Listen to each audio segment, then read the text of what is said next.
Hey guys, are you looking for ways to save money? In today's video, we're gonna talk about how changing your mindset actually leads to changing your habits, which can help you easily improve your finances. Let's get to it!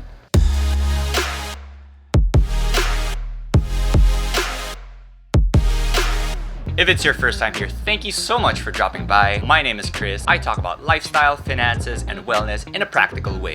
If you haven't yet, please do subscribe for tips and tricks for everyday living. And maybe some random stuff as well. So we live in a world where we spend and spend and spend, and sometimes we don't even realize it. If you're anything like me, we sometimes find ourselves in situations wherein we spend or we pay for something, and we actually really don't know why we do it. In my young-ish adult life, I've learned some mindset changes that actually helped me save money over the years. And hopefully, it helps you too. Number 1, identify needs versus wants. At first, needs versus wants can be a bit hard to tell apart from one another.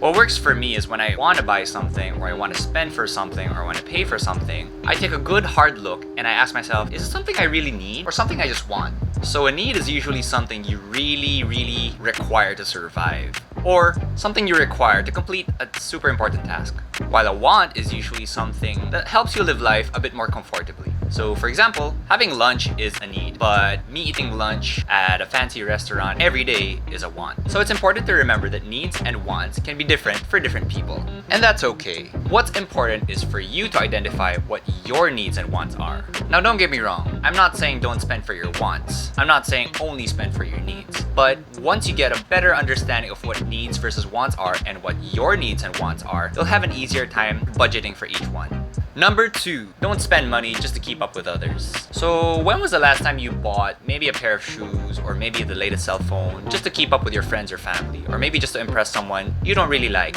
Don't worry, it happens to the best of us. And me personally, I've been a victim to this mentality a lot of times before. And more often than not, when we try to keep up with other people or we try to keep up appearances, we end up spending for things we don't really like because we just copy people. We're just copying what other people or society tells us what's cool or what's in, instead of really understanding what we prioritize or what's important to us or what we value in life. And to add to this, don't spend money just to keep up with other people's expectations of you.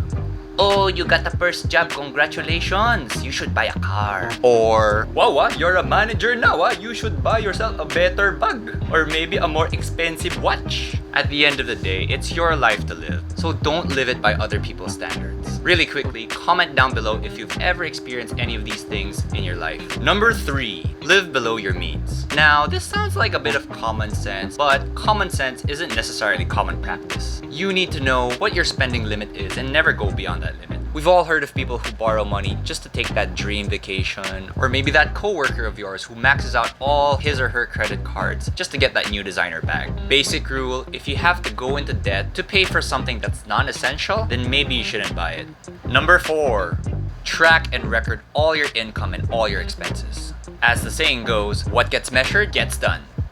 You cannot have a better financial situation unless you know where you stand. Unless you have a clear picture of where you are right now, you can never get where you want to be. Something that really works for me is that I record and track all my income and all the expenses in and out of my bank account. So once you have a better understanding or a better idea of what your financial situation is, what you spend for, how much you make, how much goes into your bank account, then you can start to make little improvements here and there that really add up. There are a lot of ways to track your expenses. Some people prefer manually putting it into a spreadsheet or into a document, while others, like me, prefer to use smartphone apps or notes on your phone for more convenience. Whichever method you choose, consistency is key.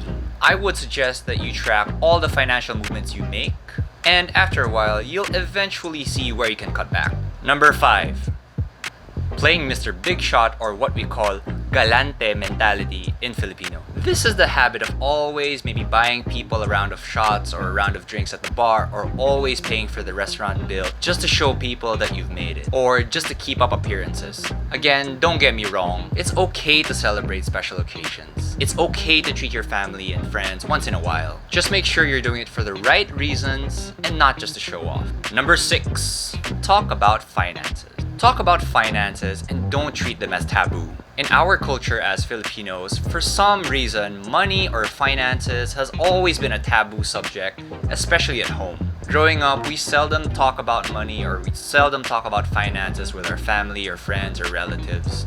And because money or finances is a very taboo subject in most Filipino households, we don't learn or we don't understand these things early on in life. Talking about money or finances shouldn't be about bragging or shouldn't be about boasting what we have, and it shouldn't be about judging others for their financial situation. It should be about learning from others' experiences and helping each other improve. So please, have open conversations about money, have open conversations about finances with the people you trust. Alright, so those are money saving mindsets that you have to do before you even think about budgeting or saving money. Did I miss any of your favorite money saving mindset hacks? How do you think about money or finances? Let me know in the comments down below. And if you like this video, please do subscribe for more content about tips and tricks about everyday living. So that's it. See you next time.